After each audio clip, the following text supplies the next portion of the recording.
Notice ಕೊಟ್ಟಿದೆ ಅಂತ ಹೇಳ್ತಾ ಇದ್ದೀನಿ. Why are worrying? Not suppose to discuss. ನಮಗೇನಿಲ್ಲ, ನೀವು ಹೇಳಿ. ಪ್ರಿವಿಲೇಜ್ ಮೋಷನ್ ಇದ್ದಾಗ ತಾವು ಓದ್ಬಾರ್ದು. ನೋಡಪ್ಪ, ಪ್ರಿವಿಲೇಜ್ ಮೋಷನ್ ನನಗೆ accept, I am telling you, referring. Accept ಮಾಡ್ತಾರೋ ಬಿಡ್ತಾರೋ that is a different issue. ಸ್ವಾಮಿ, ಪ್ರಿವಿಲೇಜ್ ಮೋಷನ್ ಬಿಡಿ. ಇದು ಈ ವಿಷಯ ಪ್ರಿವಿಲೇಜ್ ಮೋಷನ್ ನಾವಲ್ಲ, ಅಧ್ಯಕ್ಷ ಹೇಳ್ಬೇಕು.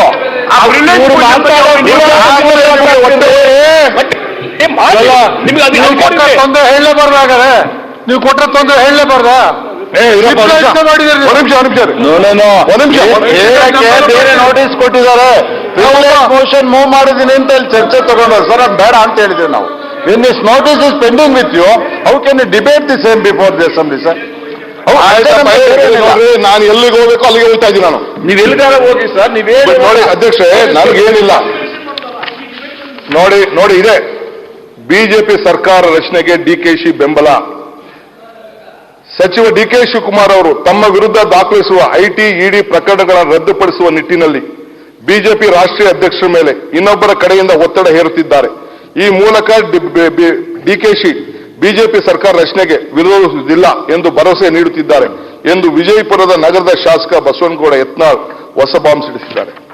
ಯಡಿಯೂರಪ್ಪನವರೇ, I am a very simple middle class family. ನಾನು ವೆರಿ ಮಿಡಲ್ ಕ್ಲಾಸ್. ನಾನೇನು ಬಡವ ಅಂತ ಹೇಳ್ತಾ ಇರ್ತಾರಿಲ್ಲ. ಒಂದೇ ನಿಮಿಷ, ಅಧ್ಯಕ್ಷರನ್ನ ಕೇಳ್ತಾರೆ ಸರ್. ಇದು ನಾನೊಬ್ಬ ನೋಟಿಸ್ ಕೊಟ್ಟಿದಾರಂತೆ, ಈ ಬಗ್ಗೆ ಮಾತಾಡ್ಬೋದೋ ಬೇಡ, ಒಂದು ರೂಲಿಂಗ್ ಕೊಡಿ ಸರ್ ತಾವು. ಅಲ್ಲಲ್ಲ, ಅವರು ಚರ್ಚೆ, ವಿಶ್ವಾಸ ಮತದ ಚರ್ಚೆಯಲ್ಲಿ ಪಾಲ್ಗೊಂಡು ಇವೆಲ್ಲ ಹೇಳಕ್ ನಂದೇನು ಆಕ್ಷೇಪಣೆ ಇಲ್ಲ. ಪ್ರಿವಿಲೇಜ್ ಮೇಲೆ ಮಾಡೋದಕ್ಕೆ ನಾವು ಪರ್ಮಿಷನ್ ಕೊಡಬೇಕಲ್ಲ, ಕೊಟ್ಟಿಲ್ಲ. ನೋಟಿಸ್ ಅವ್ರು ಕೊಟ್ಟಿದ್ರೆ ನೋಟಿಸ್ ಇಲ್ಲಿ ಇರುತ್ತೆ, ನಾನು ನೋಡಿಲ್ಲ ಇನ್ನೂ. But he is entitle to participate. ಚರ್ಚೆ ಮೇಲೆ ಹೇಳಿ ಬಿಡಿ ಏನಂತೆ. Not under privilege, not under privilege. ನಿಮ್ಗೇನು ಹೇಳೋದು ಬೇಕಷ್ಟೇ ತಾನೇ. ನಾನು ಹೇಳಿದೆ, I am not privilege is a different. Privilege ಇದೆ. ನಾನು ಹೇಳಿದೆ, ನಾನು ಕೊಟ್ಟಿದ್ದೆ, but it did not accept ಅಂತ ಹೇಳಿದೆ. ಇಲ್ಲೂ ಪ್ರಿವಿಲೇಜ್ ಆಗ್ತೀವಿ, ಹೊರಗಡೆನೂ ಇದೆ. The respect of the middle class is upgraded. I am happy because I am a middle class man.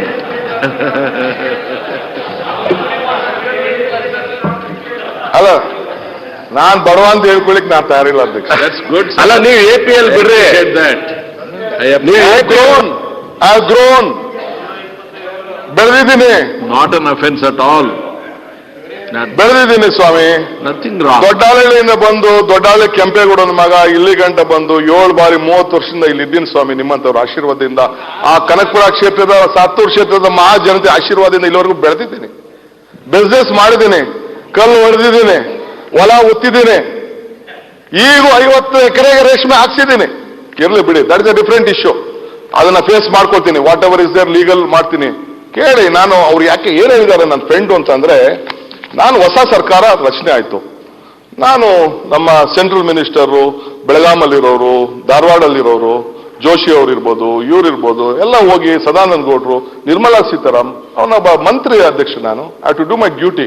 ಹೋಗಿ ಅವ್ರಿಗೆ ಮೀಟ್ ಮಾಡಿ, ಪಾಪ ಅವ್ರು ಟೈಮ್ ಕೊಟ್ಟಿದ್ರು ನನಗೆ. ನಮ್ಮ ರಾಜ್ಯದಲ್ಲಿ ಇಂಥ ಮಾದಾಯಿ ವಿಚಾರ ಇದೆ, ಕಾವೇರಿ ವಿಚಾರ ಇದೆ, ಇಂಥ ಇಶ್ಯೂಸ್ನ 2-3 ವಿಚಾರದ ಕೃಷ್ಣ ವಿಚಾರ ಇದೆ, ನೋಟಿಫಿಕೇಶನ್ ಆಗಬೇಕು. ನೀವು ಒಂದು ಅಬ್ಸಲ್ಯೂಟ್ ಇದೆ, ನಾವೇನಾದ್ರು ಮಾಡಿ ಮೇಕೆದಾಟ್ ಮಾಡಬೇಕು, ನೀವು ಮನಸ್ಸು ಮಾಡೋದು ಆಗ್ತದೆ, ನಾವೆಲ್ಲ ಇಲ್ಲಿವರೆಗೂ ತೆಗೆದುಕೊಂಡು ಬಂದಿದ್ದೀವಿ ಅಂತ ಹೇಳಿ ಅವ್ರಿಗೆ ರಿಕ್ವೆಸ್ಟ್ ಮಾಡಿದ್ದೀನಿ. She is a finance she received well, she nose this subject. ಪಾಪ ಎಲ್ಲ ಸಹಕಾರ ಕೊಟ್ಟಿದ್ದಾರೆ. ಇಂದು ಕೂಡ ಅನಂತ್ ಕುಮಾರ್ ಇರ್ಬೋದು, ಬೇರೆ ಬೇರೆಯವರೆಲ್ಲ ಸಹಕಾರ ಕೊಟ್ಟಿದ್ದಾರೆ. ಯಡಿಯೂರಪ್ಪನವರು ಇದ್ರು, ನಮ್ಮ ಕೋಲ್ ವಿಚಾರ ಸಂಬಂಧಪಟ್ಟಂತ ಎಲ್ಲ ಸಹಕಾರ ಕೊಟ್ಟಿದ್ದಾರೆ. ನಾನು ಆಸ್ ಎ ಮಿನಿಸ್ಟರ್ ನಾನು ಹೋಗ್ಬೇಕಾದ ಡ್ಯೂಟಿ ನಾನು ಹೋಗಿದ್ದೀನಿ. ನಾನು ಹೋಗಿ ಅವ್ರನ್ನ ರಿಕ್ವೆಸ್ಟ್ ಮಾಡ್ಕೊಂಡಿದ್ದೀನಿ.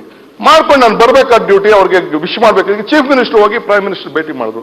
Politically we may have difference of opinion, but as A minister I have my own responsibility. ಆಯ್ತು, ನಮ್ಮ ಕಾಲದಲ್ಲಿ ಏನಾದ್ರು ಒಂದು ಸಾಧನೆ ಮಾಡಬೇಕು ಅಂತ ಇದ್ದೇ ಇರ್ತದೆ. ನೋಟಿಫಿಕೇಶನ್ ಮಾಡಬೇಕು, ಮಾದಾಯಿದು ದುಡ್ಡಿದೆ ನಮ್ಮ ಹತ್ರ, ಇದನ್ನ ನೋಟಿಫಿಕೇಶನ್ ಮಾಡಿದ್ರೆ ಕೆಲಸ ಮಾಡಬೇಕು. ಈಗೇನು ಅವ್ರಿಗೆ ಗೋದೇನು ಲೆಕ್ಕಕ್ಕಿಲ್ಲ, ಒಂದು ನೋಟಿಫಿಕೇಶನ್ ಮಾಡಿ ಅಂತ ಕೇಳಿದೆ ನಾನು. I given A representation. ಮಾಡಿದ್ರೆ ನೀನ್ ಕೇಸ್ನ ವಜಾ ಮಾಡ್ಕೊಳ್ಳಿಕ್ಕೋಸ್ಕರ, ಇದನ್ನ ಮಾಡ್ಲಿಕ್ಕೋಸ್ಕರ ಲಾಬಿ ಮಾಡ್ತಾರೆ ಅಂತ is no way connected to me. I have not fought with him. ಒಂದು ವರ್ಬಲ್ಲೂ ಇಲ್ಲ, ಅವ್ರ ರಾಜಕಾರಣಕ್ಕಿಲ್ಲ. ಸೊ ಇನ್ನು 2 ದಿನ ಮುಂಚಿದಾಗ ಅಧ್ಯಕ್ಷರೇ, ನನ್ನ ಕೋರ್ಟಲ್ಲಿ ಒಂದು ಜಡ್ಜ್ಮೆಂಟ್ ಇದೆ ಅಧ್ಯಕ್ಷರೇ. ನಾನೊಬ್ಬ ಸ್ಕೂಲ್ ಹುಡುಗನ ತರ 15 ದಿನ ಕೋರ್ಟ್ ತಿರುಗಿದ್ದೀನಿ. ಪ್ರೇ ಮಾಡ್ಕೊಂಡಿದ್ದೀನಿ ನಾನು ಡಿಸ್ಚಾರ್ಜ್ ಮಾಡಿ ಅಂತ. ಮುಂಚಿತವಾಗಿ ಈ ರೀತಿ ಸ್ಟೇಟ್ಮೆಂಟ್ ಬಂದ್ರೆ ಆ ಜಡ್ಜ್ ಮೇಲೆ ಏನ್ ಪರಿಣಾಮ ಆಗ್ಬೇಕು, ಏನಾಗಬೇಕು ಪರಿಣಾಮ? ಅನ್ಕನೆಕ್ಟೆಡ್. ಬಟ್ ಇವತ್ತು ಹೇಳ್ತಾ ಇದ್ದೀನಿ ಅಧ್ಯಕ್ಷರೇ, I will take this to a logical end. I know what is the civil law, what is the criminal law, what is the defamation. 2,04,00,000 defamation ಹಾಕ್ಬೇಕು ಅಂತ ಹೇಳಿ ಆಗಲೇ ಸಿಗ್ನೇಚರ್ ಕೂಡ ನಾನು ಮಾಡಿದ್ದೀನಿ. ಇರ್ಲಿ, I will meet him at Bijapur. ಚಂದ ಇರ್ಲಿ, ಅದೇ ನನ್ನ ಲೆಕ್ಕಾಚಾರ. ಲಾಭದಲ್ಲೇ ಇರೋನು, 6ರಲ್ಲೇ ರನ್ ಆಗೋ ನಾನು. ಬಟ್ ನನಗೇನಪ್ಪ ಅಂತಂದ್ರೆ, ನನಗೆ ನನ್ನ ಮನೆ ರೇಡ್ ಆದ ದಿನ ನನಗೆ ನೋಡ್ಲಿಲ್ಲ. ನಾನು 85ರಲ್ಲಿ ಸೋತಾಗ, ದೇವೇಗೌಡರ ಮೇಲೆ ಸೋತಾಗ ನನ್ಗೆ ರೇಡ್ ಆಗ್ಲಿಲ್ಲ. ಇಲ್ಲ ನನ್ನ ಮಂತ್ರಿ ಧರಮ್ ಸಿಂಗ್ ಕಾಲದಲ್ಲಿ ನನ್ನ ಮಂತ್ರಿ ತಪ್ಪಿಸಿದಾಗ ರೇಡ್ ಆಗ್ಲಿಲ್ಲ. ಇಲ್ಲ ಇವ್ರ ಕಾಲದಲ್ಲಿ ಒಂದು 6 ತಿಂಗಳು ದೂರ ಇಟ್ಟಾಗ ರೇಡ್ ಆಗ್ಲಿಲ್ಲ. ನನ್ಗೆ ಯಾರೋ ಇನ್ನೊಂದು ಸಂದರ್ಭ ಇವರೆಲ್ಲ ಕೇಸ್ ಹಾಕಿದಲ್ಲ, ಇಡಿ ಕೇಸು, ಸಿಬಿಐ ಕೇಸು, ನನ್ನ ತಾಯಿದು ಎಲ್ಲ ಪ್ರಾಪರ್ಟಿನ ಬೇನಾಮಿ ಪ್ರಾಪರ್ಟಿನ ಒಂದಕ್ಕೆ ಬೇದಾಗ್ಲಿಲ್ಲ. ಆದ್ರೆ ಇಂಥ ಒಬ್ಬ ಸ್ನೇಹಿತ ಯಾವುದೋ ನನಗೊಂದು ನ್ಯಾಯ ಸಿಕ್ಕುವಂತ ಸಂದರ್ಭದಲ್ಲಿ ಅಡ್ಡ ಹಾಕಿದ್ನಲ್ಲ ಅಧ್ಯಕ್ಷರೇ, if I was in your position, is position, what would be the situation? I want to the history. ಅದು ನಾನು ಬೇರೆ ಸಂದರ್ಭದಲ್ಲಿ If he were to be in your if you were to be in my position, I was seeking justice before your honor. ಇಂಥ ಸಂದರ್ಭದಲ್ಲಿ ನಾಳೆ judgment ಬರಬೇಕು ಅಂತ ಸಂದರ್ಭದಲ್ಲಿ ಇರಲಿ, that is all. Let me C. ನನಗೆ ನಂಬಿಕೆ ಇದೆ, ನ್ಯಾಯಾಲಯದ ಬಗ್ಗೆ ನಂಬಿಕೆ ಇದೆ, ಆ ಕಾನೂನು ಬಗ್ಗೆ ನಂಬಿಕೆ ಇದೆ. ನಾನೇನಾದ್ರು ತಪ್ಪು ಮಾಡಿದ ಅಧ್ಯಕ್ಷರೇ, ನನ್ನ ಜೈಲ್ಗೆ ಹಾಕ್ಲಿ. I am ready to face treachery. Thy name is politics. ಅಂದ್ರೆ ಟ್ರೆಚರಿ ಇದೆಯಲ್ಲ, ಅದಕ್ಕೆ ಇನ್ನೊಂದು ಹೆಸರು ಪಾಲಿಟಿಕ್ಸ್. ಇಲ್ಲಿ ಸ್ನೇಹ ಇರೋದಿಲ್ಲ. ನನ್ನ ಫ್ರೆಂಡ್ ಆದ್ರೆ ಯಾರು ಫ್ರೆಂಡ್ಸ್ ಅಲ್ಲ, ಯಾರು ಶತ್ರುಗಳಲ್ಲ. ಯಾರು ಭುಜ ನಮಗೆ ಹತ್ರ ಇರುತ್ತೆ, ಅನುಕೂಲ ಇರುತ್ತೆ, ಕೈ ಚಾಚಿ ಸ್ನೇಹ ಮಾಡ್ತೀವಿ. ಯಾರು ಬೆನ್ನು ಪಕ್ಕದಲ್ಲಿರುತ್ತೆ ಅವ್ರು ಚುಚ್ತಾ ಇರ್ತೀವಿ. ಅದೇ ಪಾಲಿಟಿಕ್ಸ್. That is. ನೀವು ಎಲ್ಲಿಂದ ತೆಗೆದ್ರು ಅಷ್ಟೇ, ಹಿಸ್ಟ್ರಿ ತೆಗೆದ್ರು ಅಷ್ಟೇ, ಮಹಾಭಾರತಕ್ಕೆ ಹೋದ್ರು ಅಷ್ಟೇ. ಸೊ ಓಕೆ ಅಧ್ಯಕ್ಷೆ, ಇಷ್ಟೇ ನನಗೆ ನೋವು. ಈಗ ನಾನಾಗಲೇ ನಮ್ಮ ಶ್ರೀರಾಮುಲು ಅಣ್ಣಂದು ವಿಚಾರ ನಾನು ಮಾತಾಡ್ತಿದ್ದೆ, ಅವ್ರು ನೆನಪು ಮಾಡ್ಕೊಳ್ತಿದ್ದೆ. ಎಸ್, ಎಲೆಕ್ಷನ್ಗೆ ಹೋಗಿದ್ದೆ. ಅಲ್ಲಿ ಹೋದ್ರೆ ನಮ್ಮ ಪಾರ್ಟಿಯವ್ರನ್ನ ಅಲ್ಲಿ ಕಳಿಸಿದ್ರು ಫೈಟ್. ಅವ್ರು ಹೇಳಿದ್ರು, ಶಾಂತ ದೆಹಲಿಗೆ, DKC ಜೈಲಿಗೆ ಅಂತ. ಈ ಬಿಕಮ್ ಎ ಜಡ್ಜ್. ಶಾಂತ ದೆಹಲಿಗೆ, DKC ಜೈಲಿಗೆ. I don't know how you became a sub inspector, how you became a officer. Yes fine, politics, no problem. But ಈ ಸಂದರ್ಭ, ಈ ರೀತಿ ನನ್ನ ಮೇಲೆ ಕೇಳಿಸ್ಕೊಂಡಿದ್ದಂತ ಸಂದರ್ಭದಲ್ಲಿ ಬಿಜೆಪಿ ಸರ್ಕಲ್ ಅಲ್ಲಿ ನನ್ನ ಜೈಲ್ಗೆ ಹಾಕ್ಸ್ಬೇಕು ಅಂತ ಇದೊಂದು ತಂತ್ರ ನಡೀತಾ ಇದೆಯಲ್ಲ ಅಧ್ಯಕ್ಷೆ. You have to protect me. I am ready. If I have done wrong, let they send me. ED ಹಾಕ್ತಾರೋ, ಇನ್ನೊಬ್ರು ಹಾಕ್ತಾರೋ, ಯಾರು ಹಾಕ್ತಾರೋ, ಏನ್ ಬೇಕಾದ್ರೂ ಹಾಕೊಳ್ಳಿ. This is on the public domain, on the record. ಇನ್ನ ಹೋಗಿಲ್ಲ, ನಾನು ರೆಡಿ ಇದ್ದೀನಿ. ನಾನು ಮೊನ್ನೆ MLAಗಳನ್ನ ಕುಂಡಿಸ್ಕೊಂಡಿದ್ದೀನಿ ಅಧ್ಯಕ್ಷರೇ, ನನ್ನ ಚಾರ್ಟೆಡ್ ಅಕೌಂಟ್